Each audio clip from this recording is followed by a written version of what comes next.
성경 말씀 사무엘하 20장 14절에서 22절입니다. 요압이 이스라엘 모든 지파 가운데 두루 행하여 아벨과 벳마알가와 베림 온 땅에 이르니 그 무리도 다 모여 저를 따르더라.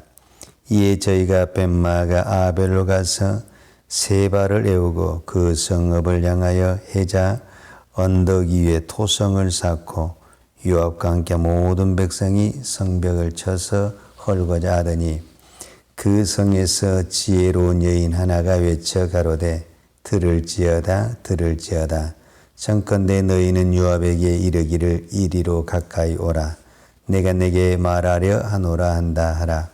요압이 그 여인에게 가까이 가니 여인이 가로되 당신이 요압이니까 대답하되 그러하다. 여인이 저에게 이르되 요정의 말을 들으소서. 대답하되 내가 들으리라. 여인이 말하여 가로되 옛사람들이 흔히 말하기를 아벨에 가서 물을 것이라 하고 그 일을 끝내었나이다. 난 이스라엘에 합평하고 충성된 자 중 하나여늘 당신이 이스라엘 가운데 어미 같은 성을 멸하고자 하시는도다. 어찌하여 당신이 여호와의 기업을 삼키고자 하시나이까? 요압이 대답하여 가로되 결단코 그렇지 아니하다. 결단코 그렇지 아니하다. 삼키거나 멸하거나 하려 함이 아니니 그 일이 그러한 것이 아니니라.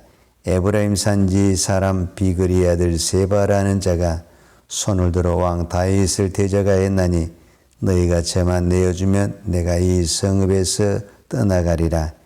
여인이 요압에게 이르되 저의 머리를 성벽에서 당신에게 넣어 던지리다 하고 이에 여인이 그 지혜로운 모든 백성에게 말하매 저희가 비그리 아들 세바의 머리를 베어 요압에게 던진지라. 이에 요압이 나팔을 불매 저희가 흩어져 성읍에서 물러나서 각기 장막으로 돌아가고 요압은 예루살렘으로 돌아와서 왕에게 나아가니라. 아멘. 다윗에게는 좋은 일도 있었지만은 계속 안 좋은 일도 많이 있습니다. 다윗에게뿐만 아니라 인생을 살아가는 모든 사람들이 이 고비가 넘어가면은 괜찮겠지 하지만 또 이 고비가 넘어가면 또 앞에 산이 있고 또 산이 있는 것을 보게 됩니다. 오늘 우리가 20장을 읽었지만 19장에서 보게 되면은 다윗의 아들 압살롬의 반역이 있었습니다. 이 반역으로 인해서 다윗은 예루살렘을 피해서 요단강을 건너가는 피난길을 가야만 했습니다. 그리고 결국 이 압살롬의 반역함과 동시에 요압의 군대, 즉 다윗의 군대와 압살롬의 군대가 전쟁을 해서 압살롬은 그 전쟁에서 죽었습니다. 이 비극적인 사건이 끝난 다음에 다윗은 다시 예루살렘 왕궁으로 돌아갔습니다. 그런데 이번에는 베냐민 지파의 또 다른 사람이 일어나서 반역을 했습니다. 그 사람이 누구냐면 20장 1절과 2절에 보게 되면은 마침 거기 난류 하나가 있으니 베냐민 사람 비그리 아들 세바라는 자가 자라 저가 나팔을 불며 가로되 우리는 다윗과 함께할 분이가 없으며 이새의 아들과 함께할 업이 없도다. 이스라엘아 각각 장막으로 돌아가라 하매 이에 온 이스라엘 사람들이 다윗 쫓기를 그치고 올라가 비그리 아들 세바를 쫓으나 유다 사람들은 왕에게 합하여 요단에서 예루살렘까지 쫓으니라. 그러니까 결국 이 다윗은 예루살렘 왕궁으로 돌아왔지만 예루살렘은 유다 지파를 중심으로 즉 다윗 왕을 중심으로 유다 지파와 세바를 중심으로 한 그 나머지 지파들이 두 조각으로 분열이 된 것을 볼 수가 있습니다. 그럼 왜 이런 현상이 다윗에게 많이 나타나냐라고 말을 했을 때 20장 1절에 보면 이 세바가 반란을 일으켰을 때 성경은 이렇게 기록을 하고 있습니다. 마침 거기 난류 하나가 있음에 그래서요. 이 난류라는 단어를 썼는데 우리 개역 한글에는 난류라는 단어를 썼어요. 근데 새로 나온 개역 개정에는 불량배라는 단어를 썼어요. 불량배. 근데 이 말의 뜻은 뭐냐면은 비류, 그 다음에 배교자, 사악한 자라는 의미를 가지고 있어요. 그런데 이 난류라는 이 히브리어가 보통 우리가 벨리알이라고 그래요. 벨리알. 우리가 이 벨리알은 단어는 어디에서 나오게 되냐 하면 사단을 지칭하는 단어를 쓸 때 벨리알이라는 단어를 써요. 그래서 고린도후서 6장 15절에 보게 되면 사도 바울은 이 사단을 지칭할 때 사단이라는 단어도 쓰지만은 사단으로 이 단어를 다른 말로 표현을 할 때 벨리알이라는 단어를 쓰게 된다라는 거예요. 그래서 고린도후서 6장 15절에 보면 그리스도와 벨리알이 어찌 조화되며 믿는 자와 믿지 않는 자가 어찌 상관하며 그랬어요.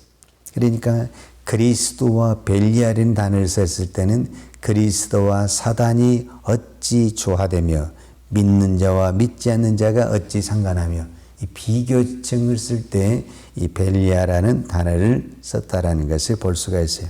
그러니까 결국은 뭐냐면은 사단이 비그리 아들 세바를 통해서 다윗의 왕국을 흔들고 있다. 이렇게 표현할 수가 있죠.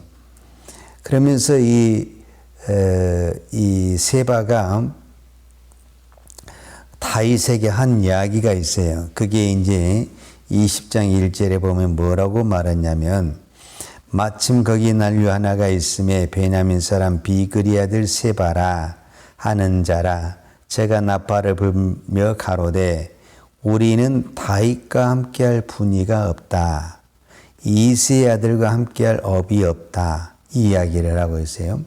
자, 다윗을 이야기하면서 누구를 이야기하고 있냐면 다윗의 아버지 이새를 이야기하고 있다라는 거예요. 그러니까 다윗이 누구냐라고 말을 했을 때 이새의 아들이 아니냐 이 말이거든요. 이 말은 업신여기고 조롱하는 말이에요. 그러면 이새가 누구냐라고 말을 했을 때 그 유명하지 않고 저 시골에서 양이나 치는 목동이 아니냐. 저 이새의 아들이라는 것은 목동의 아들이 어떻게 왕이 될 수 있느냐. 조롱하고 비난하면서 했던 말이 무슨 말이냐면 이새의 아들 다윗이다라는 표현을 쓰게 되는 겁니다. 그런데 이런 이 비난의 말과 여러 가지 환경을 가지고 이 비그리 아들 세바가 반역을 일으켰어요. 그랬을 때 이 반역을 제압하기 위해서 다윗은 누구를 군대 장관으로 임명해서 보내냐면 아마사를 보냅니다. 20장 4절에 보면 왕이 아마사에게 이르되 너는 나를 위하여 3일 내로 유다 사람을 소집하고 너도 여기 있으라 그랬어요. 여기서 이제 다윗이 좀 문제가 생기는 부분이 바로 이 부분입니다. 이 아마사가 누구냐 하면 압살롬이 다윗을 반역을 했을 때 압살롬이 전쟁에 나가긴 하지만 압살롬의 군대를 총괄하는 군대 총사령관이 있게 되는데 그 총사령관이 누구였었냐면 아마사입니다. 그러니까 어떤 부분에서는 압살롬이 반역을 일으켰을 때 총사령관으로 다윗의 군대를 대적했던 사람이 누구냐면 아마사예요. 그런데 왜 다윗은 세바를 반역하는데 요압의 장군을 보내야 되는데 요압을 보내지 않냐고 아마사를 보내게 되냐면 다윗은 지금 요압이 아주 불편하는 거예요. 요압이 전쟁을 나갈 때 다윗이 부탁을 했어요. 내 아들 압살롬에게 선하게 베풀어라. 그런데 그 압살롬을 죽인 사람이 누구냐면은 요압이에요. 그러니까 요압은 전쟁에서 승리를 했지만 무엇이 문제가 되냐면 압살롬을 죽인 사람이라는 거예요.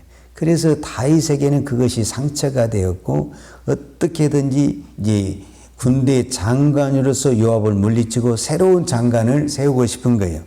그래서 아마사를 세웠는데 아마사가 군대를 가서 소집을 하려는데 소집이 안 되는 거예요. 그를 소집이 안 될 수밖에 없는 이유가 뭐냐면 이 사람이 압살롬의 총사령관인데 이스라엘 백성들은 전부 누구를 따르고 있냐면 반역을 일으키는 세바를 따르고 있고 유다의 군사들은 이미 요압이 장군이 돼서 군대를 장악하고 있고 그러니까 이 사람이 이쪽으로 가도 저쪽으로 가도 힘을 못 쓰는 거예요. 그래서 안 되니까 다시 왕은 또 누구를 보내게 되냐면 아비새를 보내게 되는 거예요. 아비새가 누구냐면은 요압의 동생이거든요. 그래서 이제 아비새가 이제 군대 사령관을 가게 되는데 요압의 동생이 가니까 당연히 누가 달라붙게 되냐면은 요압이 달라붙게 되는 거예요. 그러니까 결국 요압과 아비새가 이제 군대 장관으로 가게 되는데 그 길을 가다가 누구를 만나게 되냐면은 아마사를 만나게 되는 거예요. 그래서 요압은 이미 자기 자리를 총사령관을 차지했던 이 아마사를 그 가는 전쟁길에서 아마사를 죽입니다. 그러니까 지금 다윗의 군대 안에 문제가 일어나게 돼요. 그러니까 안에는 안에대로 문제가 있고 밖에는 밖에대로 지금 문제가 있어요. 안에서 문제는 권력 다툼의 문제가 있고 밖에서는 세바가 또 그 백성들을 모아서 다윗을 반역하고 있어요. 안팎으로 지금 다윗의 권위를 흔들고 있는 부분이다라는 거예요. 그래서 이 전쟁은요, 어떤 부분에서는 요압의 군대가 이길 수가 없어요. 자기들끼리 전쟁을 하고 있는데 어떻게 이길 수가 있겠어요? 그런데 이 세바가 어디로 도망가냐 하면 오늘 15절에 보면 이에 저희가 벳마가 아벨로 가서 그랬어요. 세바를 내오고 그 성을 향하였다 그랬는데 이 성을 우리가 일명 아벨성이라고 그래요. 아벨성. 이 아벨성은 평화의 성이고 지혜로운 성이에요. 왜 이렇게 평가가 낮냐 하면 이 성에는 특별히 지혜로운 사람들이 많이 사는 이 지역의 특성을 가지고 있어요. 그런데 이 세바라는 사람이 요압의 군대가 쫓아온다는 것을 듣고 어디로 도망하게 되냐면 아벨성으로 도망하게 됐어요. 그래서 이제 요압은 그 옆에 토성을 쌓고 완전히 이 아벨성을 허물려고 할 때에 그 성에 사는 지혜로운 여인이 어떻게 이 이스라엘의 평화로운 성을 허물려고 하느냐 하면서 이 지혜로운 여인과 요압이 협상을 하는데 그 협상이 뭐냐면은 나는 이 성을 허물고 싶지 않다. 딱 한 사람을 잡고 싶다. 그 사람이 누구냐면은 다윗의 왕을 반역한 세바라는 거예요. 그래서 이 여인이 그럼 내가 세바의 목을 베어서 이 성 밖으로 던지겠다.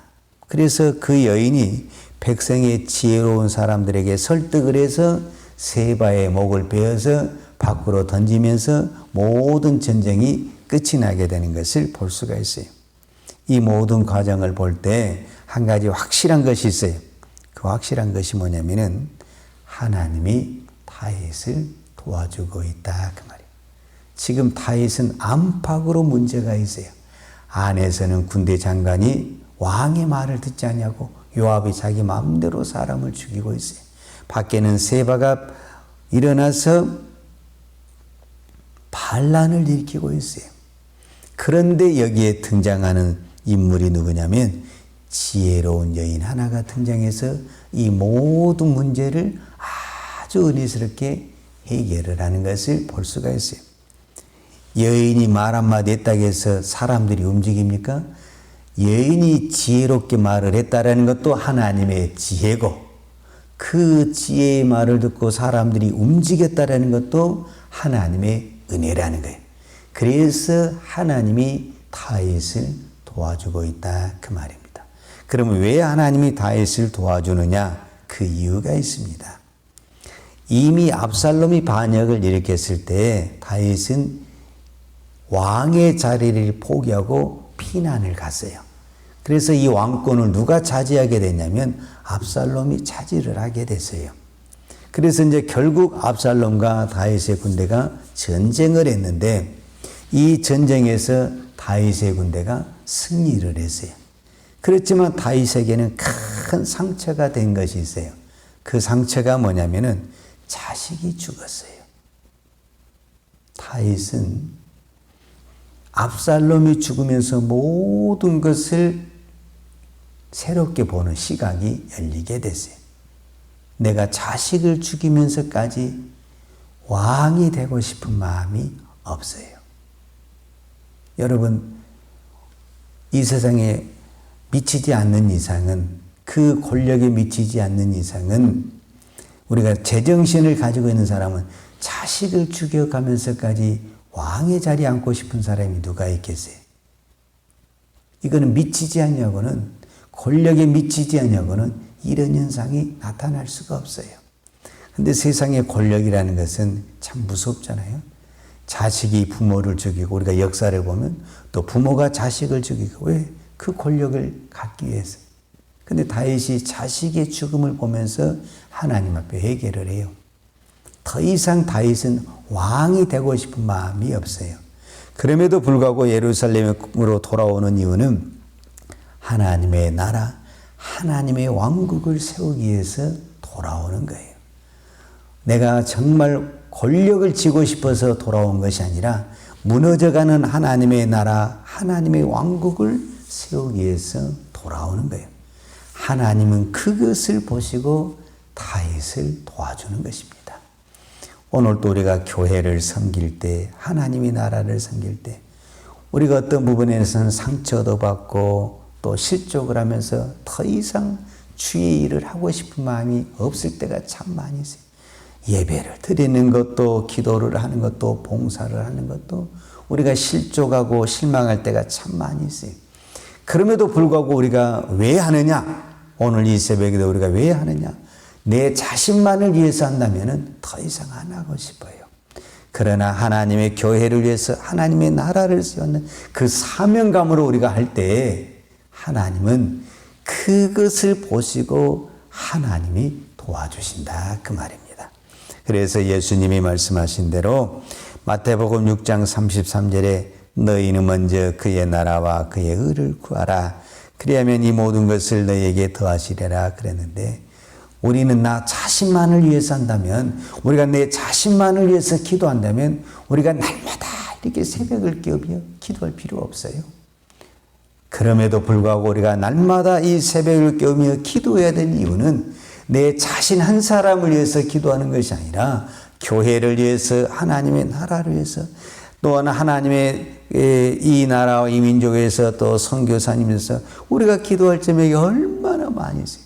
그것을 위해서 기도하는 것이지 오늘도 나 혼자 잘 먹고 잘 살기 위해서 기도하는 것은 아닙니다. 오늘도 우리가 이 새벽에 하나님의 나라를 위해서, 하나님의 교회를 위해서, 하나님의 선교와 하나님의 복음을 위해서 기도할 때 하나님은 그 기도를 받으시고 우리를 도와주실 줄로 믿습니다.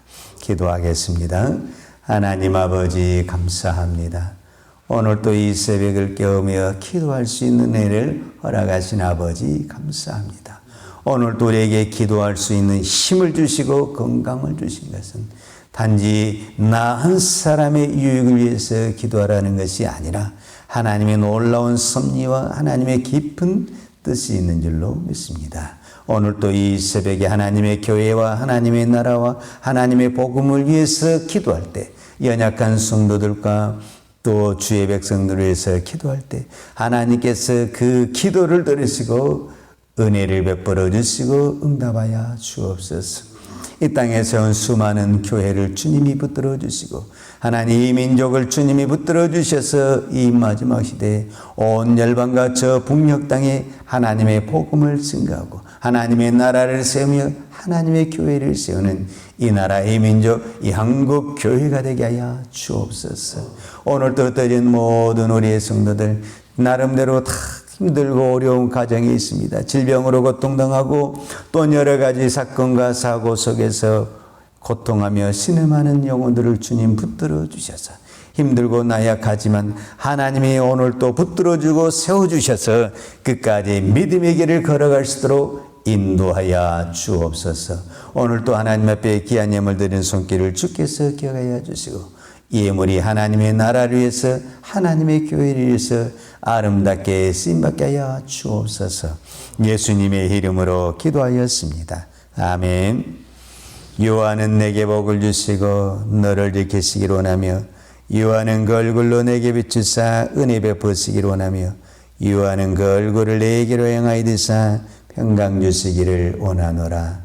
이제는 우리를 위하여 십자가에 돌아가신 우리 주 예수 그리스도의 은혜와 독생자를 보내주신 아버지 하나님의 그 크신 사랑과 성령님의 교통하심과 충만하신 은혜가 오늘도 하나님의 나라를 위해서 하나님의 교회를 위해서 주의 백성들을 위해서 믿음으로 사명을 감당하기로 하는 사랑하는 주의 종들 머리머리 예와 이 나라의 민족과 한국 교회 위에 온 열방에 나가서 하나님의 복음을 증가하는 선교사님 이해와 사랑하는 주의 자녀들 머리머리 이해 이제로부터 영원토록 함께 있을지어다. 아멘.